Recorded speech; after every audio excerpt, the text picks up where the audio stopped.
আচ্ছা, আপনি কি অপ্রেমিক? এখন তো আমি হাজবেন্ড।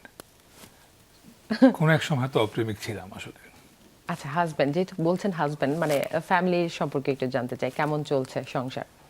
আলহামদুলিল্লাহ, আল্লাহ আমাদের সংসার ঠিকঠাক রেখেছে এবং এখন পর্যন্ত আমরা খুব ভালো আছি, মাশাআল্লাহ। হ্যাঁ, আমরা দেখতে পাচ্ছি যে আসলে মাশাআল্লাহ খুব ভালো জুটি এবং জি। খুব সুন্দর। আচ্ছা, আমি একটু জানতে চাই যে এত নায়িকার সঙ্গে শুটিং করেন, এত সুন্দরীদের সাথে, কখনো কি ভাবি এটা নিয়ে মাইন্ড করে বা কোনো কিছু বলে? এত সুন্দর। তা তো অবশ্যই, কিন্তু ওর তো মাইন্ড স্বামীকে করা শোভা পায় না। যখন দেখে অন্য অ্যাক্ট্রেসদের সঙ্গে কাজ করছেন না, কখনোই এবং না। শুটিং এ বাইরে যেতে হয় অনেক সময়, তো বাইরে রেগুলারই যেতে হয়। ইনফ্যাক্ট আমার হ্যাঁ। সবচেয়ে বেশি বাইরে যেতে হয়। আমার প্রতিটা গল্পই ঢাকার বাইরে শুটিং হয় এবং আমি ছটফট করি কখন আমি বাসায় ফিরবো, আমার জারার কাছে আমি ফিরবো।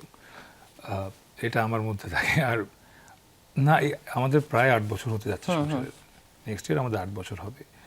এর মধ্যে একটা দিনে একটা ক্ষণের জন্য কখনো কোনো প্রবলেম করেনি। And এই কারণে আসলে আমি বলবো যে আমি যে ফ্রিডম অ্যান্ড স্পেসটা পাই, সেটার কারণে আসলে আমি হয়তো আমার কাজ অনেক ফোকাস করতে পারি। থাকে আরো না ভালো যে কাজ করতে পারেন। একটা সম্পর্কে মনে যখন হয়। আপনি পার্টনার কাছ থেকে অনেক সাপোর্ট পাবেন, তখন কিন্তু আপনি কাজটাতে আরো বেশি মনোযোগী জি হবেন। জি। এবং নিজের জন্য না হলেও এখন ওর জন্য আমি আসলে আরো ভালো করার চেষ্টা করি।